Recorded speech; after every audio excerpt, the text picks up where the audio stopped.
welcome to the shadow archive of the mystery and the rabbit hole. Let's take a deep dive. I am Leo, and she is Maya, and we will see you in the shadows. Thanks, Leo. Today we're taking a structured, analytical look at one of the most enduring puzzles of our time. I'll be guiding you through the facts and introducing the mystery of the day. And our mystery today starts right at the very top of the political ladder. We're examining what actually happens when the highest levels of government brush up against the completely unexplained. So, in an early 2026 podcast interview with Brian Tyler Cohen, former U.S. President Barack Obama was asked a lightning-round question about whether aliens exist, and his direct response was simply, "They're real, but I haven't seen them." Okay, we have to dive right into this. Are you kidding me? A former president of the United States just casually dropping that aliens are real. He even joked that his literally first question when he took office was, "Where are the aliens?" I mean, Maya, that is absolutely massive. And he followed it all up by saying that statistically, the universe is just so incredibly vast that the odds of life out there are incredibly high. So, the crucial point here is, if they're real, they must be at Area 51, right? I mean, that is the holy grail for this stuff. The secret underground facilities, the reverse-engineered saucers, the whole Roswell connection, it all points straight to the Nevada desert. Leo, stop being dramatic. There is a perfect explanation for all of this. Even Obama himself, in that exact same 2026 interview, definitively stated they are not being kept at Area 51. He plainly said there is no underground facility hiding extraterrestrials unless there is some enormous sprawling conspiracy that was somehow hidden completely from the President of the United States. And honestly, looking at the history brilliantly illustrates why. Thanks to a 2013 declassified CIA document requested by the National Security Archive, the official identity of Area 51 was finally revealed to the public.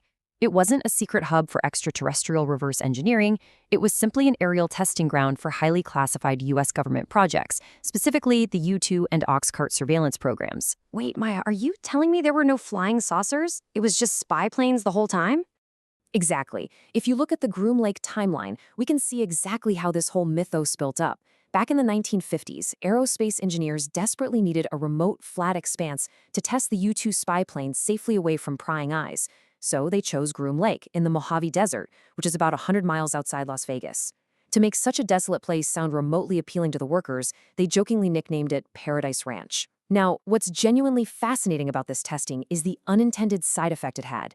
The U-2 flew at unprecedented altitudes of 60,000 feet. Commercial pilots, who were flying at about 20,000 feet back then, would look up, see these bright silver glints high above them catching the sun, and naturally report them as unidentified flying objects. So the government's testing of advanced terrestrial technology literally created the UFO craze of the 1950s. Okay, fine. Area 51 is officially off the table. But the government didn't debunk everything. Let's pivot to the actual unsolved mysteries, because things get incredibly strange when we fast forward to the present day.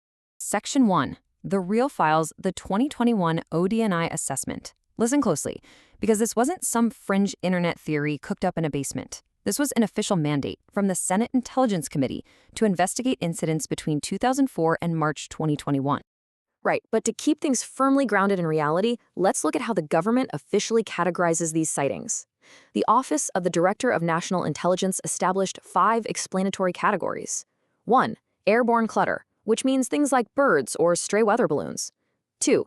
Natural atmospheric phenomena, like ice crystals or thermal fluctuations messing with sensors. 3. Classified U.S. government or industry programs. 4. Foreign adversary systems. But Maya, you have to look at number 5. Category 5 is simply labeled Other. And the quote from the ODNI report is exactly why this matters so much. They wrote, "In a limited number of incidents, UAP reportedly appeared to exhibit unusual flight characteristics." We are talking about objects showing advanced signature management, wildly erratic movements, and absolutely no visible means of propulsion. This aligns perfectly with what Obama said during a 2021 talk show appearance, where he admitted there are records of objects in the sky where we simply cannot explain their trajectory or how they moved. And this is exactly where the hard physical evidence comes in. Look at that glowing green triangle. Multiple advanced military sensors, we're talking radar, infrared, electro-optical, and weapon seekers, are all locking onto these objects. These aren't just errant weather balloons or weird optical illusions. They are physical, they are worldwide, and they are highly active. It is undeniably a compelling piece of evidence, Leo, but let's take a step back and look at the broader context of these declassified documents. Notice those massive black blocks of reduction covering the pages? Yes, there is obviously a mystery here, but government secrecy doesn't automatically equate to extraterrestrials. Often, the reductions are there simply to protect the classified capabilities of the sensors recording the UAPs, rather than hiding the UAPs themselves. The Department of Defense has a duty to protect its data collection methods from foreign adversaries. Section 2, the whistleblower's secret. Immaculate constellation. Come on, what if the secrecy goes way deeper than just protecting some radar capabilities? What if there is an active, coordinated effort to hide the data entirely? To really understand these new claims, we have to define a very specific, very serious legal term, an Unacknowledged Special Access Program, or USAP. This is a program that is so classified that the government will explicitly deny its very existence to anyone without a need to know. However, under the National Security Act of 1947, even the most secretive covert operations must be formally reported to the House and Senate Intelligence Committees through a written finding by the president. If a program somehow bypasses Congress entirely, it is technically operating outside of constitutional oversight. And according to a blockbuster new whistleblower report provided directly to Congress, that is exactly what is happening right now. The name of this alleged highly illegal parent USAP program is Immaculate Constellation. Created back in 2017, its sole purpose is allegedly to detect, quarantine, and transfer UAP collection incidents long before they can ever circulate within the regular military intelligence community. Let's dig into what is allegedly hiding inside Immaculate Constellation. The whistleblower claims there is a massive hidden database packed with high-quality imagery intelligence and measurement and signature intelligence. We're talking pristine infrared and full-motion video captured from low Earth orbit all the way down to the oceans. The objects they're tracking? Spheres, tic-tacs, triangles. There is even a reported incident where glowing orbs completely surrounded an F-22 and forced the pilot out of their patrol area. Wait, Maya. Are you telling me these incidents just vanished into a dark archive without Congress knowing a single thing about it? Well, that is the core allegation the whistleblower is making. But let's balance this with the official record for a moment. We have a direct response from Department of Defense spokesperson Sue Goff, who stated clearly, the DoD has no record, present or historical, of any type of SAP called Immaculate Constellation. Furthermore, the Pentagon's official UAP office, ARO, has formally assessed that claims of the U.S. government hiding extraterrestrial technology are entirely inaccurate, attributing these sprawling rumors to circular reporting among a small group of believers rather than actual facts.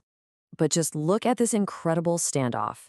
You have an anonymous former intelligence community official publicly confirming the program to journalists, specifically claiming it's run directly out of the Office of the Secretary of Defense as a calculated loophole to avoid Title X compliance. It's basically a massive legal shell game. Yes, but on the other side, the DoD firmly demands concrete proof. They maintain that if they find any actual evidence of a classified UAP program that wasn't properly reported to Congress, they will openly share it. So we are left at a complete standstill between this dramatic whistleblower testimony and an ironclad official institutional denial. Which leaves us with this final, incredibly provocative question. If the universe is so beautifully vast, exactly as President Obama pointed out, why is the archive so impossibly dark? Are we actually dealing with visitors from another world, or are we simply witnessing the ultimate extreme limits of terrestrial government secrecy? It's a fascinating mystery that forces us to question not just what might be flying in our skies, but what exactly is buried in our most classified databases. What you should ultimately take away from this explainer is that while the old alien mythos of Area 51 has been neatly solved by declassified history, the modern UAP phenomenon remains fiercely caught in a very real, very complex tug-of-war over transparency and national security. Thank you so much for joining us for this explainer.